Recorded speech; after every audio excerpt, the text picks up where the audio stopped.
project sector has definitely moved on from thinking that there is just one way to do everything. We now get it. We now understand that good practices are starting points at good reference, but not rigid templates.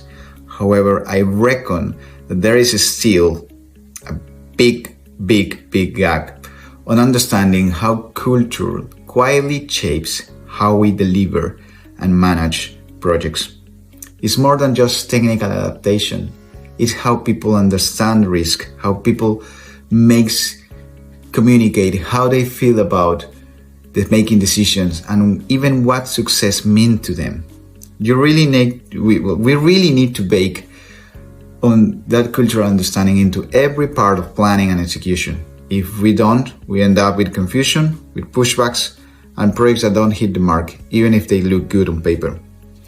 I remember my last project in Peru before I moved to the UK. My team, mostly UK folks and internationals, were pretty surprised.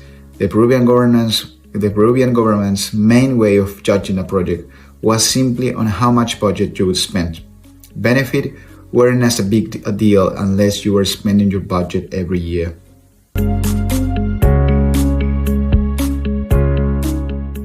Perhaps what I'm gonna say is gonna sound a little bit controversial. We've been talking about BIM for ages now. However, when this technology was invented many years ago, it was expected to at least improve and double the efficiency of program delivery. But we haven't seen that yet. Although there has been some efficiency gains, the ROI has not yet hit the green light. So my answer to this is not on any specific process, but on the overall systemic approach to build and coordinate physical works. I think there is an urgent need to change the ways of working and the culture across owner, contractor, designer, and most importantly, subcontractor. I think the people on the ground needs a new way of navigate the day-to-day work to realistically improve program delivery efficiencies. So let me make an example here. Let's think about industries like aeronautics, automotive, or even oil and gas. We are seeing scenario testing, we are seeing simulations, we are seeing many SMEs across and around the table constantly providing insights and recommendations. I know that this may not be any news for anyone.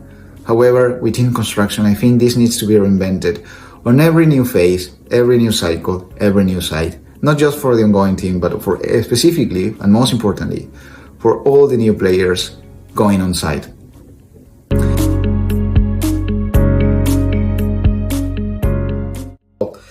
If your team, any team, is thinking about updating how your project controls or your PMO for 2025 should look like, there is one big idea they really need to challenge. This is not just a small tactical upgrade anymore. It's become a massive strategic overhaul. With all the fast changes happening with AI and digital tech, people often still think these updates are just about getting some new software or tidying up existing processes, but that completely misses the huge way these tools are going to change jobs, the skills people need, and even how we run projects in a day-to-day basis. My advice to your network, my clients, my future clients, is don't treat it like a little extra job you do when you have time. It's a full big deal change program. You need a clear vision of where you're going, what good looks like, proper money for it, and dedicated people to make it happen. If organizations don't take this seriously, they're probably gonna get left behind within the next 5 years. Well, that's a really nice way to finish the interview, and that's an excellent and really forward-looking question. Wow. If I were handed a whiteboard to design the 2030 construction program, what I would think of? Well, the first thing I would write down is continuous evolution mindset.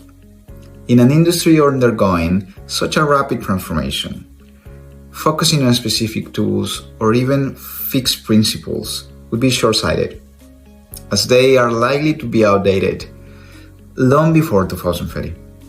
Instead, I think the paramount principle must be an unwavering commitment to constant and quick adaptation and improvement.